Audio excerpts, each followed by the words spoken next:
Guys ಇವತ್ತು full risk ಎಲ್ಲ ತಗೊಂಡು ಒಳ್ಳೆ ಜಾಗ ನೋಡಕ್ ಬಂದಿದೀವಿ ನೋಡಿ. ಹಲೋ ನಮಸ್ಕಾರ ಗೆಳೆಯರೆ, ನಿನ್ನೆ ವಿಡಿಯೋ ನೋಡಿಬಿಟ್ಟು ಲೊಕೇಶನ್ ಅಲ್ಲಿ ಏನ್ ಡಿ.ಎಂ ಏನ್ ಕ್ರೇಜ್ ಗೈಸ್ ಲೊಕೇಶನ್ ಏನಿಲ್ಲ, ಇದೇ ಲೊಕೇಶನ್ ಅಲ್ಲಿ ಜಸ್ಟ್ ನಾವು ಇಲ್ಲಿದ್ದ ಕೆಳಗಿಳಿದಿದ್ವಿ. ಇವರೇನೋ ಫುಲ್ ಲೋಕಲ್ ಇದ್ರಲ್ಲ ನನ್ನ ಫ್ರೆಂಡ್ಸ್ ಎಲ್ಲ, ಅವರು ಇಲ್ಲಿ ಸ್ವಲ್ಪ ಕೆಳಗಿಳಿಸಿದ್ರು. ಹಾಗಾಗಿ ಈ ಲೊಕೇಶನ್ ಸ್ವಲ್ಪ ಡಿಫ್ರೆಂಟ್ ಆಗಿ ಕಂಡಿದೆ ನಿಮ್ಗೆ ಅಷ್ಟೇ. ಇಲ್ಲೇ ಎಲ್ಲ ಬಂದು ಫೋಟೋ ಶೂಟ್ ಎಲ್ಲ ಮಾಡಿಸಿದ್ದು ಗೈಸ್ ಅಷ್ಟೇ. ಸ್ವಲ್ಪ ರಿಸ್ಕ್ ಇದೆ, ಹುಷಾರ್ ನೋಡಿ. ಇಂತ ಸಾಹಸ ಎಲ್ಲ ನಮ್ಮ ಮನೆ ನೋಡಿದ್ವಿ ಧೈರ್ಯ ತಗೊಂಡಿರು ಸ್ವಲ್ಪ. ಗೈಸ್ ಇವಾಗ ನೀವು ಮೇಲ್ಗಡೆ ಇರೋ ವ್ಯೂ ಎಲ್ಲ ನೋಡಿರಲ್ಲ, ಬನ್ನಿ ಗೈಸ್ ಇಲ್ಲಿ ನೀರು ಹರಿತಿದಲ್ಲ ಆ ಕಡೆ ಹೋಗಿ ನೋಡ್ಕೊಂಡ್ ಬರೋಣ ವ್ಯೂ ಅಲ್ಲಿದ್ದ ಯಾವ ತರ ಕಾಣಿಸ್ತಿದೆ ಅಂತ. ಹಾಗೆ ನಮ್ಮ ಕೋತಿ ಮಂಗಣ ಸಿಕ್ಕಿದ್ದ, ಅದಕ್ಕೊಂದು ಹಾಯ್ ಹೇಳಿದೆ. ಮಂಗಣ ಗರಂ ಆಗಿಬಿಡಕ ನಮ್ಮ ಹತ್ರ ಬೇಡ.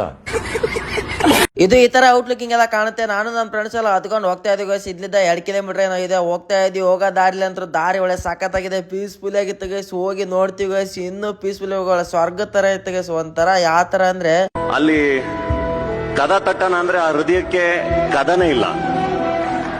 ಓಕೆ, ಸುಮ್ನೆ ಇರೋ ಬರೋರೆಲ್ಲ ಬರೋದ್ ಬೇಡ, ಒಂಚೂರು ಕದ ತಟ್ಟು ಒಳಗ್ ಬರ್ಲಿ ಅಂತ ಹೇಳಿ ಒಂದ್ ಕದ ಇಡೋಣ ಅಂದ್ರೆ ಅದಕ್ಕೆ ಗೋಡೆಗಳು ಇಲ್ಲ.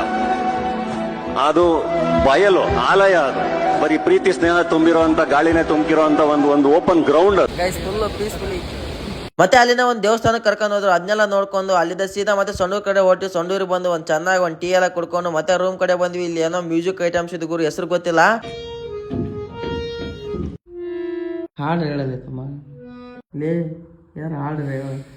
ಹಾಗೆ ಇವತ್ತಿನ ವಿಡಿಯೋ ಇಷ್ಟ ಗೈಸ್. ನಾಳೆ ವಿಡಿಯೋ ಇನ್ನೂ ಫುಲ್ ಕ್ರೇಜ್ ಆಗಿದೆ, ಅದಕ್ಕೋಸ್ಕರ ಫಾಲೋ ಮಾಡ್ಕೊಳ್ಳಿ. ಬಾಯ್ ಬಾಯ್.